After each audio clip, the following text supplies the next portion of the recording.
عرض کر رہا ہوں آپ کی خدمت میں، ہمارے ملک کی جو ٹوٹل ضرورت ہے بجلی کی، ایک ٹرمنالوجی میں اس کو ہم کہتے ہیں 24,000 megawatt. 24,000 megawatt peak hours میں.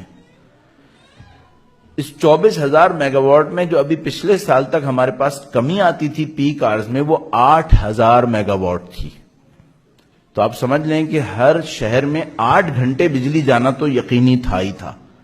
اب وہ یہ ہوگا کہ بڑے شہروں میں بجلی کم جائے گی، 8 گھنٹے سے کم گئی تو چھوٹے شہروں میں 8 گھنٹے سے زیادہ جائے گی. یہ ہو رہا تھا ہمارے ساتھ. تو ہماری ٹوٹل ضرورت 24,000 میگا واٹ تھی، جس کے لیے ہم پھنسے ہوئے ہیں. 30%، 33% پانی سے بناتے ہیں، باقی تقریباً 25-27% ہم گیس جلا کے بناتے ہیں، فیول سے بناتے ہیں، اور باقی کچھ فیصد نیوکلیر فلاں فلاں سے بناتے ہیں.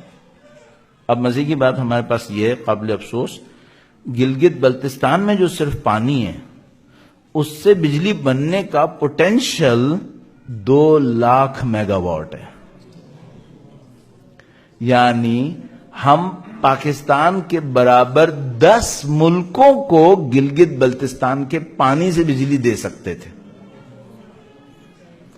گلگت بلتستان اتنا امیر ہے، یہ گلگتیوں بلتیوں نے بھی نہیں سوچا ہوگا. البتہ گلگت بلتستان صرف اس میں امیر نہیں ہے، اور بھی بہت سارے امیر ہیں یہ. لیکن میں عرض کرتا ہوں کہ یہ دنیا کے وہ امیر ہیں جو غریب ترین لوگ ہیں.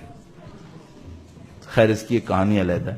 تو ہمارا اور ناروے کا یہ معاملہ چل رہا ہے. تو ہم لوگ ان کے مقابلے میں ایک کام کر رہے ہیں جس کی ہمیں سزا مل رہی ہے. اس کو ہم کہتے ہیں کفران نعمت. جب کوئی قوم کفران نعمت کرتی ہے تو اس کو بہت سخت وقت اٹھانا پڑتا ہے. ہم کفران نعمت کر رہے ہیں. ایک اور بات بھی عرض کرتا چلوں تاکہ بات اس چیپٹر میں کمپلیٹ ہو. آپ کو یاد ہوگا ہماری ٹوٹل نیڈ کتنی ہے بجلی کی؟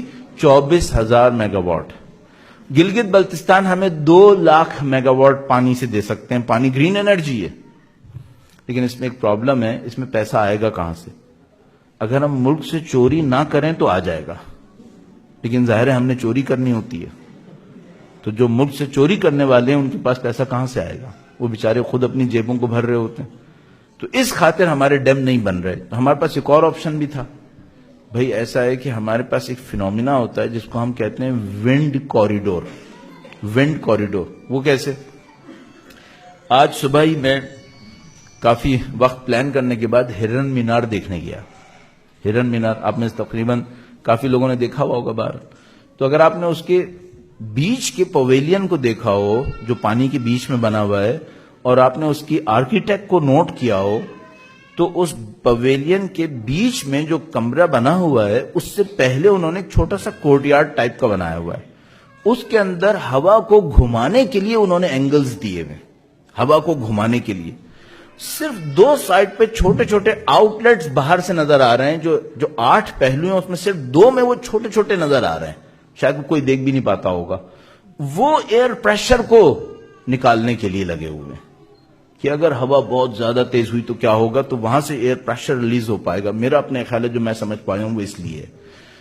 تو ہمیں اور آپ کو ایک بہت سمپل لاجک پتا ہوتی ہے، وہ یہ کہ اگر کہیں پر گرم ہوا ہوتی ہے تو وہ اوپر جاتی ہے، اور ٹھنڈی ہوا اس جگہ کو فل کرتی ہے جہاں سے گرم ہوا اوپر جاتی ہے. تو آپ کراچی کو سوچئے. کراچی کے جنوب میں سمندر ہے جس پہ پانی کی وجہ سے ہوا نسبتاً ٹھنڈی ہوتی ہے. کراچی سے تھوڑے فاصلے پر تقریباً 200 کلومیٹر 250 کلومیٹر لے لیجئے ایک صحرا ہے. صحرا میں ہوا گرم ہوتی ہے. اچھا، جیسے ہی صحرا میں ہوا گرم ہوتی ہے، گرم ہوا اوپر جاتی ہے. جب گرم ہوا اوپر جاتی ہے تو وہ ویکیوم کریٹ کرتی ہے.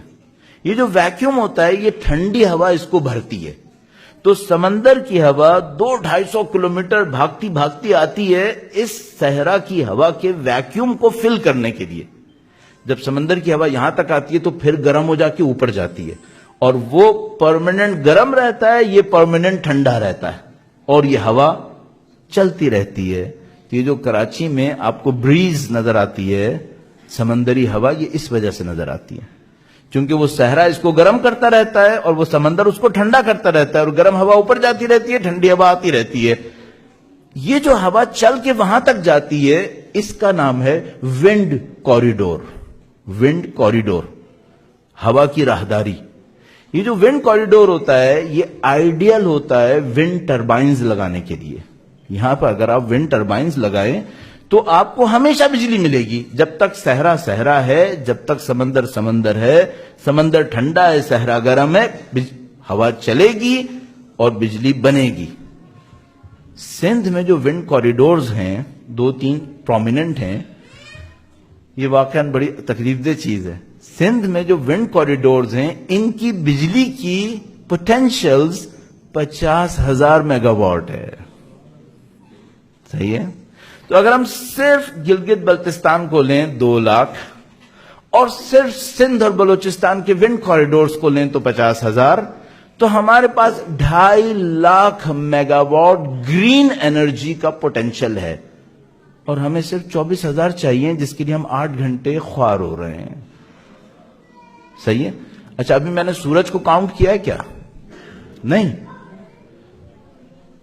یورپین کنٹریز کہتے ہیں کہ اگر ایک سال میں 165 دن سورج نکل آئے تو سولر انرجی فیزیبل ہے. کراچی جیسے شہر میں 300 دن سورج نکلتا ہے. سولر انرجی کتنا فیزیبل ہے اللہ جانتا ہے، اور پورے پاکستان میں کتنا فیزیبل ہے بس خدا ہی جانتا ہے. لیکن کیا ہم نے کوئی فائدہ اٹھایا؟ اس کو ہم کہتے ہیں کفران نعمت.